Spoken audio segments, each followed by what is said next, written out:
fabled heat, where magic meets desire. Subscribe to ignite the fantasy. The forest holds its breath, a living cathedral of ancient oaks and whispering ferns as I tighten my grip on the sword hilt. The metal is cold against my calloused fingers, a thin line of frost that seeps into my palm and steadies my trembling heart. Night has settled like a heavy blanket, the moon a pale eye peering through a veil of mist, casting silver shafts that dance on the mossy floor. Lady Seraphina steps forward, each footfall a soft thud on the damp earth, the sound muffled by the thick carpet of moss and fallen leaves. Her presence is a paradox, both a gentle sigh and a storm about to break. The scent that surrounds her is a heady mix of iron and elderflower, the metallic tang of blood mingling with the sweet, almost intoxicating perfume of the forest's night blossoms. It curls around my senses like smoke, wrapping my throat in a warm, familiar ache. I close my eyes for a heartbeat, letting the memory of the night I swore the oath flood back.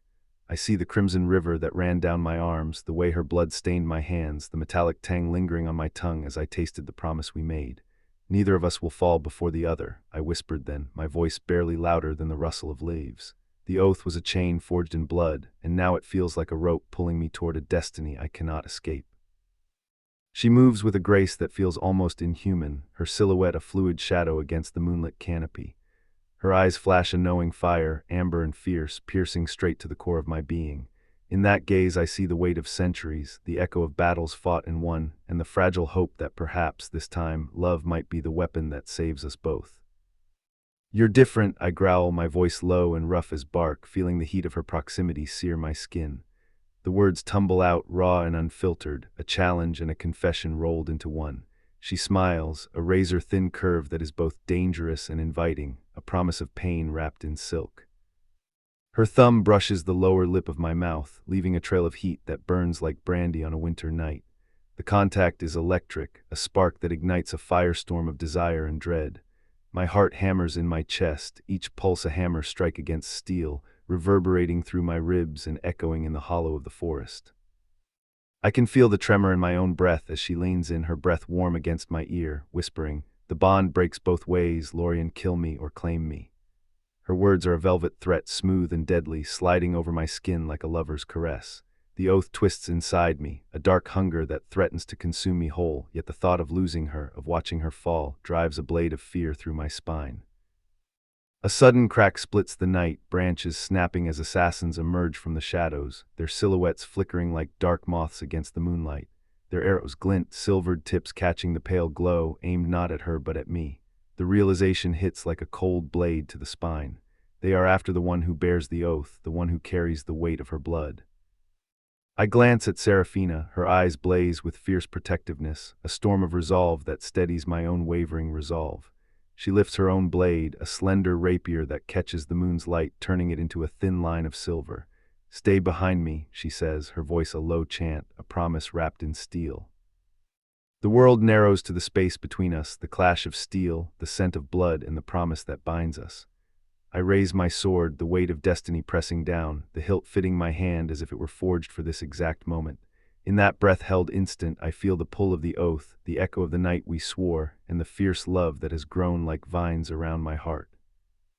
"Lorien," she says, her voice trembling just enough to betray the fear she tries to hide, "remember why we fight. Not for glory, not for vengeance, but for the chance to live beyond this darkness." I nod, the motion almost imperceptible, and step forward. The first assassin's arrow whistles past my ear, missing by a hair's breadth, embedding itself in a nearby oak with a soft thud. I swing my sword in a wide arc, the blade singing as it cuts through the night air, meeting the assassin's chest with a sickening thud. Blood erupts, dark and warm, splattering the moss and staining my boots. The clash is a symphony of steel and shouts. I hear the clang of metal, the guttural cries of men, the rustle of leaves as bodies tumble to the forest floor. Each movement feels choreographed, a deadly dance that I have rehearsed in nightmares for years. Yet amidst the chaos, Seraphina is a beacon, her movements fluid, her strikes precise, her eyes never leaving mine. "You fight like a man possessed," she calls out, a hint of admiration in her tone as she parries a thrust aimed at her throat. "I fight for the promise I made," I reply, my voice hoarse, the words tasting like ash on my tongue, "and for the chance to keep you alive." She laughs, a sound that cuts through the clamor like a blade.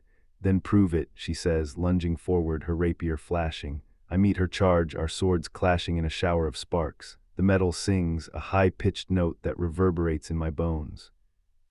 In the brief pause between blows, I catch a glimpse of her face, soft hair framing fierce eyes, a single tear glistening on her cheek, reflecting the moon's pale glow.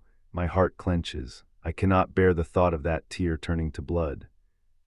The battle rages on, and the forest seems to hold its breath with us, the ancient trees bearing silent witness to our struggle. I feel the weight of every fallen leaf, every broken twig, as if the forest itself is urging us forward, urging us to survive. Suddenly a shadow darts from behind a twisted oak, a figure cloaked in black, moving with the silent grace of a predator. He raises a dagger, its blade curved and wicked, aimed directly at Seraphina's heart. Time slows, my breath catches. I can see the glint of the dagger's tip, the cold promise of death. Without thinking, I thrust forward, my sword arcing in a desperate protective sweep. The blade meets the dagger mid-air, a clash of cold steel that sends a shockwave through my arm. The force drives me back, my knees hitting the mossy ground, but the impact shatters the assassin's weapon, sending it spiraling into the darkness. Seraphina's eyes widen for a heartbeat, then narrow with fierce gratitude. She steps forward, her rapier finding the assassin's throat with a swift, merciless thrust. The man gasps, his eyes wide with shock, before his life drains away, leaving only a husk of a scream that fades into the night. I rise, my sword slick with blood, my breath ragged. The forest is alive with the sounds of battle, clashing steel, the cries of the wounded, the rustle of leaves as the wind picks up, carrying with it the metallic scent of fresh blood. We cannot stay here, Seraphina says, wiping a smear of blood from her cheek. The others will come. We must find the hidden glade before they do. I nod, feeling the weight of the oath settle deeper into my bones. The promise we made was not just to protect each other, but to survive, to find a place where the darkness cannot reach us. We move deeper into the forest, the canopy thickening, the moonlight dimming to a soft, silver glow that filters through the leaves. The path is treacherous, littered with fallen branches and hidden roots that threaten to trip us at every step. Yet with each obstacle, Sir Seraphina's hand finds mine, her grip firm, her presence a steady anchor. Do you ever wonder, she asks quietly, her voice barely above a whisper, if this oath was ever meant to bind us, or if it was forged to keep us apart? I pause, the question hanging in the cool night air like a suspended note. I think it was both, I answer, my voice low. It binds us because we chose each other, but it also tests us, forces us to confront the darkness within and without. She smiles, a soft curve that lights up her face even in the dim light. Then let us prove that love can survive even the darkest of oaths. We continue, the forest seeming to close in around us, the trees leaning like ancient sentinels. The sound of distant drums reaches our ears, a warning that the enemy is not far behind. I can feel the tension coiling in my muscles, ready to spring at any moment. Suddenly, a low growl rumbles through the underbrush. A massive wolf, its fur as black as midnight, emerges, eyes glowing amber, teeth bared. It is a guardian of the forest, perhaps summoned by the blood that stains the ground. Seraphina steps forward, her rapier raised, but I place a hand on her arm, stopping her. Let me handle this, I say, my voice steady despite the adrenaline coursing through my veins. The wolf lunges, its jaws snapping shut just inches from my face. I swing my sword in a wide arc, the blade meeting the creature's flank. The impact sends a spray of fur and blood into the air, the wolf howling in pain. I feel the animal's hot breath on my cheek as it reels back, snarling. With a swift motion, I drive my sword into the wolf's heart. The creature collapses, its massive body thudding onto the moss, the forest falling silent for a heartbeat, as if paying respect to the fallen beast.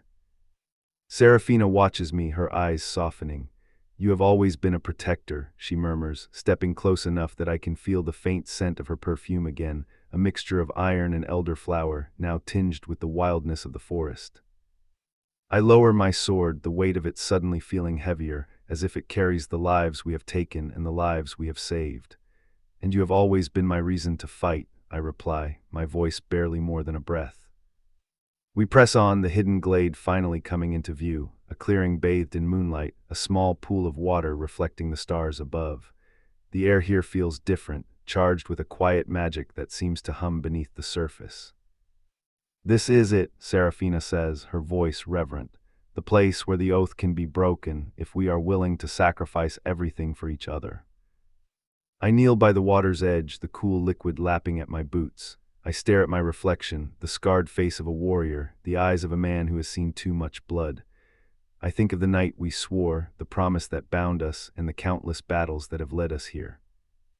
Lorien, Seraphina whispers, stepping beside me, her hand finding mine once more. Will you let go of the darkness that haunts you? Will you trust that love can be stronger than any oath? I close my eyes, feeling the pulse of the forest, the rustle of leaves, the distant echo of battle drums fading into the night. I breathe in the scent of elderflower, the iron of my own blood, the damp earth beneath my feet. I open my eyes, meeting her gaze, and I know the answer. Yes, I say, my voice firm yet soft as the night wind. I will break the oath if it means we can live beyond the shadows. She leans in, her lips brushing mine in a kiss that is both a promise and a release. The world seems to hold its breath, the moonlight shimmering on the water, the forest humming with a quiet approval. In that moment, the sword in my hand feels lighter, the weight of destiny lifting as if a great stone has been removed from my shoulders. The oath that once bound us now unravels, not as a broken chain, but as a thread that we choose to weave into something new. We stand together, hand in hand, the night sky stretching above us, the stars bearing witness to our choice. The assassins may still hunt, the darkness may still linger, but we have found a sliver of hope, a place where love can thrive, even amidst the blood-stained paths of our past. As we turn to leave the glade, the forest seems to part for us, the trees bowing slightly, the wind carrying a soft, melodic sigh. I glance back at the pool, seeing our reflections merge, two souls intertwined, ready to face whatever comes next. The journey ahead will be fraught with danger, but I no longer fear the shadows. With Seraphina by my side, the oath becomes a memory, a lesson, not a sentence. Together we step into the night, the forest breathing with us, the promise of a new dawn whispering through the leaves. And as the moon climbs higher, casting its silver veil over the world, I feel the darkness within me recede, replaced by a fierce, burning light, one that belongs to both of us, forged in blood, tempered by love, and destined to shine forever.